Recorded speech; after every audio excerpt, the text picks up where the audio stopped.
Good evening, my dear YouTube viewers. Today also we will continue the village studies in India. From the structural to ethnographic studies. Here it is scriptural to ethnographic means scriptures, what they had written on the documents.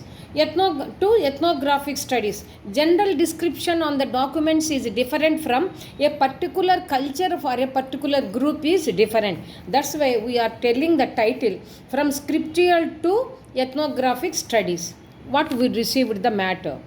The first war for the sake of independence and agrarian revolt against British Empire. One is for independence, second is for agricultural revolution. Next, particularly it was done by higher caste people like the Brahmins and others like Rajputs rather than Muslims, Sikhs, Gurkhas, etc., even in the field of army. But within their own caste, conflicts had been taken place. Then Elphinstone is also written, divide et imperia.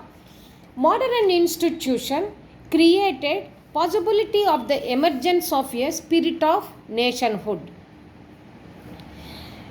Britishers came to know religion, caste and other cultural aspects acts as instrument to rule the Indian society. It is favor to the Britishers. The British expertise thought instead of understanding the revenue law, traditional law, agrarian, so better to have the knowledge about the social situation and interaction which is an essential for their administrative purpose. The caste composition is useful for political reforms. By that means, no political group should monopolize the power. From the colonial perspective, caste is also used as index of the wealth. Man was measured through the economic yardstick. The ethnography not merely on the basis of equitable distribution of patronage. Patronage is nothing but any selection is not based on the merit but the only political influence. So with the recommendation sometimes the selection had been taken place, what we are observed in the present society, but would is also facilitate the assessment of an direct tax, but it is useful. This was noticed by Mr. Risley. So there are few authors has written some books. Sherrings, Hindu Tribe and Caste, 1972. Thurston, Ethnographic Notes in Southern India. Risley, Caste and Tribes of Bengal, and also People of India, in 1908. Why I mentioned these three books means their ideas is different, their observation is different. Based on the observation, their ideas put together, they had written on the books. From the ethnographic study, ethnography means description of a particular group cultures. We can get the knowledge about the origin of caste, occupational profiles, rules of inter-caste marriages or inter-religion, whatever it may be, kinship structure, subcaste, within caste, marriages and funeral rituals, dress and decoration is also observed.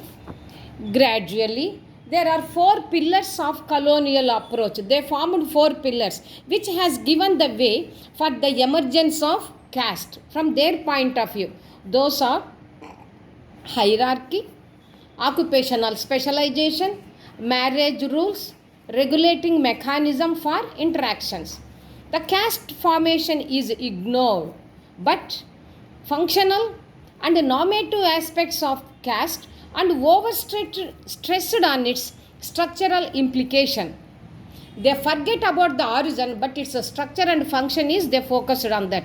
As a result, we found origin, structure, distinctions and strictures. Strictures are nothing but rigid rules on intermixing of caste in colonial ethnography of that time. The Varna model was modified depending upon rituals what they practiced.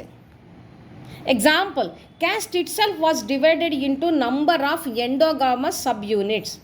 There are number of limitations for social interactions among various caste communities. Example, hereditary membership, marital restrictions, taboo and food and water, occupational monopoly.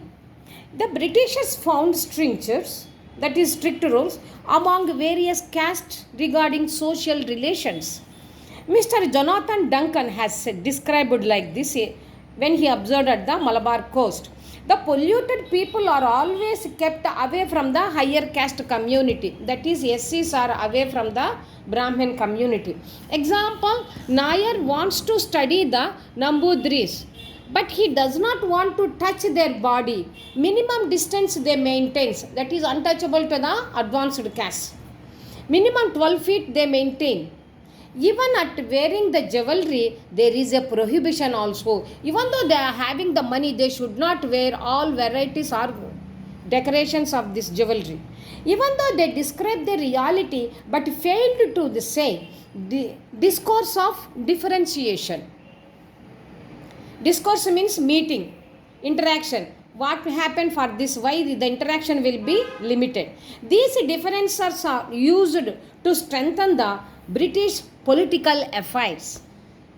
So, what are the weak points are present in the untouchables or the lower category? Those things are useful for the Britishers to overcome the domination of the Brahmins. A classification based on the caste was not for the cognitive classification, but rather the classification designed and fostered by the colonial government on the natives. Once again, we will recap the information. From the scriptural to ethnographic study. Scriptural means scripts, that is the written documents, to ethnographic studies. Ethnography means already a cultures will be described for a particular group. So they want to move from the ordinary written document to a systematic written document about the cultures. How it was. The first war for the sake of independence. In India, what is the first war? First against the government, that is for the sake of independence. And the second one is agrarian revolt against the British Empire. Particularly, it was done by the higher caste people like Brahmins and Rajputs than the Muslims, Sikhs, Gurkhas and even the field of the army. But within their own caste, conflicts had been taken place. Then there is one professor, Elphinstone, had written Divide and Yet Imperia. That is their language word. So divide and rule policy like that. Modern institution created possibility of the emergence of spirit of nationhood. Britishers came to know religion, caste and other cultural aspects acted as instruments to rule the Indian society. The British expertise thought, instead of understanding the revenue laws, traditional laws and the agrarian, so it is better to get the knowledge about the social situations and the interactions, which is more essential for the administrative purpose. The caste composition is useful for political reforms. By that means, no political group should monopolize the power. From colonial perspective, caste is also used as a index of wealth. That is, man was measured through the economic yardstick only. The ethnography not merely on the basis of the equitable distribution of the patronage. Patronage means any selection is not depending on the merit. It may be through the favored by the political. So the political influence. But it is also facilitates the assessment of any direct tax. There are 3 professors has written the books about the after observation of the field area. Mr. Shrifings, Hindu Tribe and Caste 1972, Thurston, Ethnographic Notes in Southern India 1908, H.S. Risley, Caste and Tribes of Bengal, The People of India 1908. So after observation, not only what it was observed and also their opinion about their observation also mentioned in those books.